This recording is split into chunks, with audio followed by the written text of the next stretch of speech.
नमस्कार दोस्तों, ये कहानी एक ऐसे लड़के की है जिसका सामना एक छलावा भूत से हो जाता है। उसके बाद उसके साथ क्या होता है, आइए जानते हैं इस कहानी में। मैं गर्मी की छुट्टियों में अपनी मौसी के घर आया हुआ था। उस समय मेरी गर्मी की छुट्टियां चल रही थी। मेरे मौसा जी एक डॉक्टर हैं, तो उन्हें रहने के लिए एक क्वार्टर मिला हुआ है। वे उस क्वार्टर में दूसरे मंजिल पर रहते थे। उनके फ्लोर पर एक बालकनी थी जिसके पीछे की ओर एक बहुत बड़ा जंगल था और रात के समय उस जंगल से अजीबोगरीब आवाज़ें सुनाई देती थीं। ऐसे ही एक दिन की बात है, हम सभी खाना खाकर बालकनी में बैठे बातें कर रहे थे कि तभी मेरी मौसी का लड़का आकर बोलने लगा, किसी में अगर हिम्मत है तो वो रात को इस समय जंगल के अंदर जाए। उसकी बात सुनकर सभी हंसने लगे और कहने लगे, क्या फालतू की बात कर रहा है, भला कोई जंगल में इतनी रात को क्यों जाएगा, कहीं कोई जंगली जानवर मिल गया तो शामत पक्की है।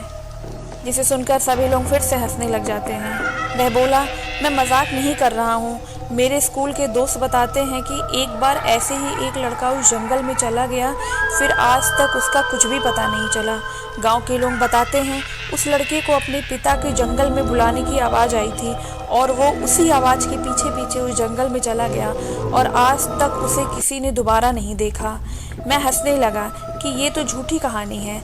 अगर वो लड़का लौटा ही नहीं तो लोगों को किसने बताया कि वह आवाज़ उसके पिता की थी। वह बोला, क्योंकि उसके पिता उससे थोड़ी दूर पर थे, उन्होंने भी वही आवाज़ सुनी थी। उनकी ही आवाज़ में कोई उनके बेटे को अपनी ओर पुकार रहा था। जब वे दौड़कर वहाँ पहुँचे तो उन्होंने देखा कि उनका बेटा वहाँ पर नहीं था, इसीलिए कोई भी उस जंगल की ओर नहीं जाता है। मैं अपने मौसेरे भाई की यह कहानी सुनकर हंसने लगा कि लोग क्या क्या बातें बनाते हैं। जंगल का भूत जो लोगों को गायब कर देता है, ये सोचते हुए मैंने मुस्कुरा दिया। फिर हम सभी उठकर टीवी देखने लगे और थोड़ी देर बाद मैं उस बालकनी में जाकर थोड़ी फ्रेश हवा खाने लगा।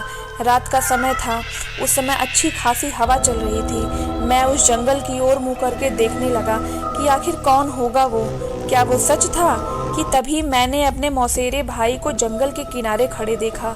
वो मेरी ओर नज़र करके हंस रहा था और मुझे इशारे में कह रहा था, तुम भी यहाँ आ जाओ। मैं चौंक गया कि अभी तो टीवी देख रहा था, अचानक से ये नीचे कैसे पहुँच गया। मैंने पीछे मुड़कर देखा तो वहाँ वो नहीं था। मुझे लगा शायद ये नीचे चला गया होगा और मुझे भी नीचे बुला रहा है। वो अब मुझसे बोला कि अरे क्या देख रहे हो, नीचे आओ, थोड़ा टहल कर आते हैं। मैंने सोचा चलो थोड़ा सा घूम लेते हैं। मैं नीचे जाने के लिए दरवाजे तक ही गया था कि तभी मैंने देखा मेरा भाई तो वॉशरूम से बाहर आ रहा है। यह देखकर मैं एकदम से डर गया, मेरे रोंगटे खड़े हो गए और मैं यही सोच रहा था, अगर ये यहाँ है तो वहाँ नीचे कौन है। मैंने उससे कहा, तुम तो नीचे थे, बाथरूम में कब आए। वो बोला, मैं तो यहीं था, मैं तो बाथरूम गया ही नहीं, तुम क्या बोल रहे हो। मैंने कहा कि तुम्हें अभी अभी उस जंगल के किनारे देखा हूँ और तुम मुझे बुला भी रहे थे। वो बोला, मजाक मत करो, तुम्हें क्या लगता है मैं डर जाऊँगा। मुझे पता है तुम मुझे डराने के लिए बोल रहे हो, पर मैं डरने वाला नहीं हूँ। इतना कहकर वो टीवी देखने चला गया। मुझे यकीन नहीं हो रहा था कि मैंने अभी ये क्या देखा। उसी रात जब मैं सो रहा था तब किसी की मुझे पुकारने की आवाज़ आ रही थी। वो जो भी था मुझसे कह रहा था, मैं तुम्हारा कब से इंतज़ार कर रहा हूँ, तुम तो आए ही नहीं, देखो जल्दी से आ जाओ, फिर हम दोनों साथ में इस जंगल के अंदर घूमेंगे। इस बार यह आवाज़ मेरे भाई जैसी नहीं थी, बल्कि किसी ऐसे बूढ़े आदमी की थी जो काफ़ी लंबा था और बहुत ज़्यादा सिगरेट पीता था। रात भर मुझे उसकी आवाज़ें आती रहीं और फिर जब सुबह मैंने सबको बात बताई तो सब लोगों ने मुझसे कहा, यहाँ ऐसा होना आम बात है, तुम उस तरफ ध्यान मत दो और अपना काम करो और भूल कर भी उस जंगल की ओर मत जाना।